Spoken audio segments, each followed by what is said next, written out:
Сәлеметсіздер ме 6 сынып оқушылары. Бүгінгі видеода қазақ әдебиеті пәнінен 3-ші тоқсанның ТЖП тапсырмаларына талдау жасап беретін боламын. Видеоны көріп бастамас бұрын каналға тіркеліп кетеміз міндетті түрде. Ендеше сабақты бастаймыз. ТЖП орындауға 40 минут уақыт берілетін болады және де барлығын дұрыс орындаған жағдайда 20 балл берілетін болады. Бірінші тапсырма 5 сұрақтан тұратын тест тапсырмасы. Бірінші, мен балаң жарық күнде сәуле қуған, алуға күнді барып белді буған. Жұлдыз болып көрмеймін елдің бетін, болмасам толған айдай балқып туған деген өлең жолдарындағы троптың қай түрлері кездеседі дейді. Яғни жауапсыз болады кейіптеу, теңеу.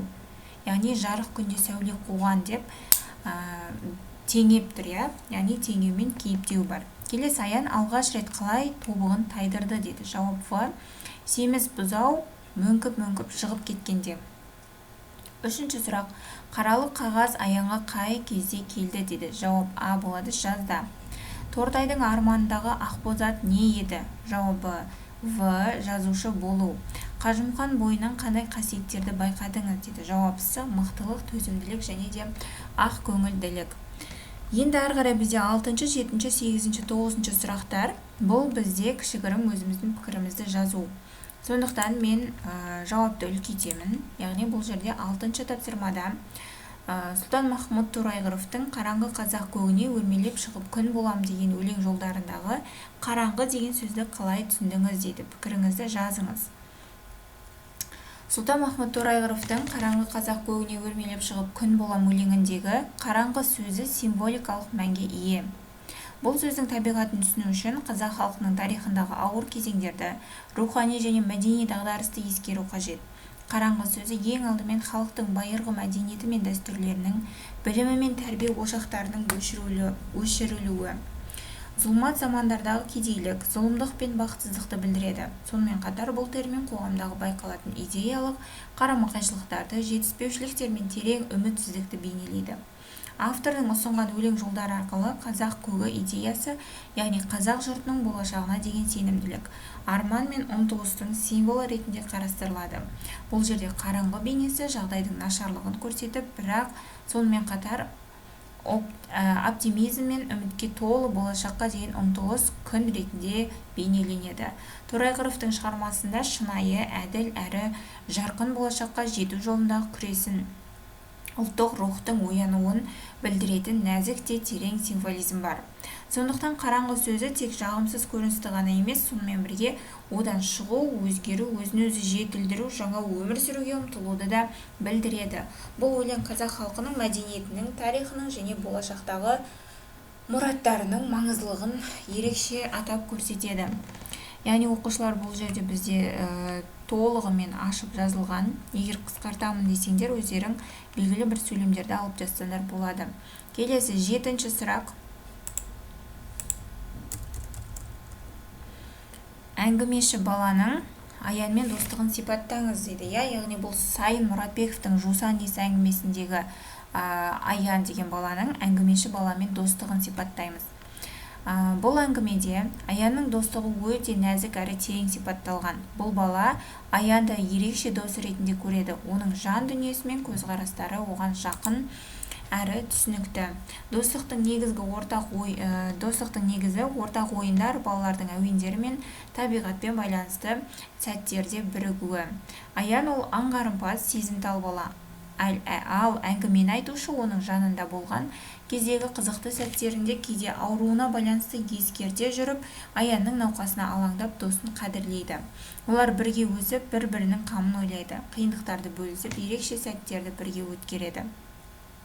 Достықтың символы олардың шынайы байланысы мен бір-біріне деген адалдығы. Жусанның есі олардың балалық шағының, туып өскен жерінің көрінісі. Осы арқылы автор табиғаттың адам өміріндегі маңызын, достықтың да мәңгілік сезім екенін көрсетеді. Аянның ауруы арқылы әңгіменің ортаңғы тұсы достықтың күштілігі мен өмірдің өткінші екенін, бірақ этикалық және рухани байланыстардың мәнділігін айшықтап көрсетеді. Достық, махаббат және адами сезімдер әңгіменің басты мотиві ретінде оқырманға терең әсер қалдырады. Келесі 8-ші сұрақ. Аянның ертегі айтудағы шеберлігіне қысқаша сипаттама беріңіз дейді.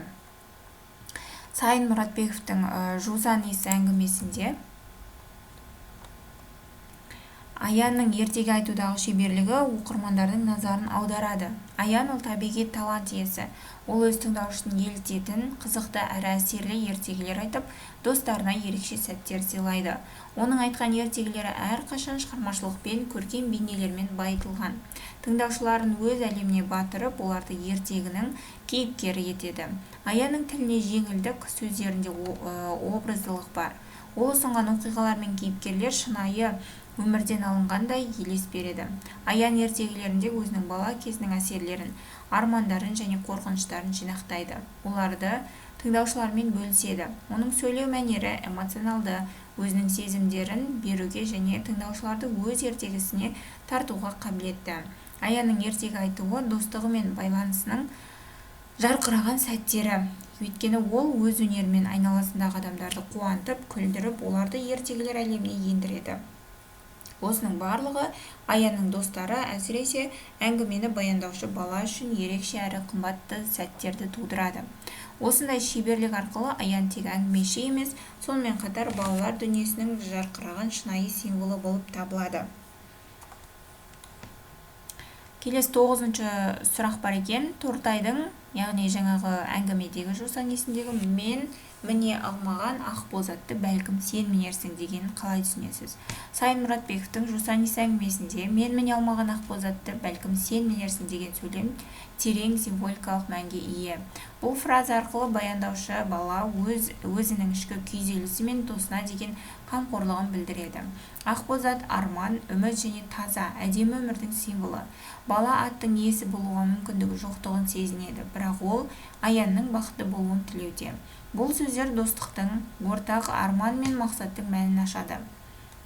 Баяндаушы бала Аянға атты, яғни арман мен бақытты сыйлауды қалайды. Оның Аянға деген сенімі мен тілегі екеуінің арасындағы нәзік байланысты көрсетеді.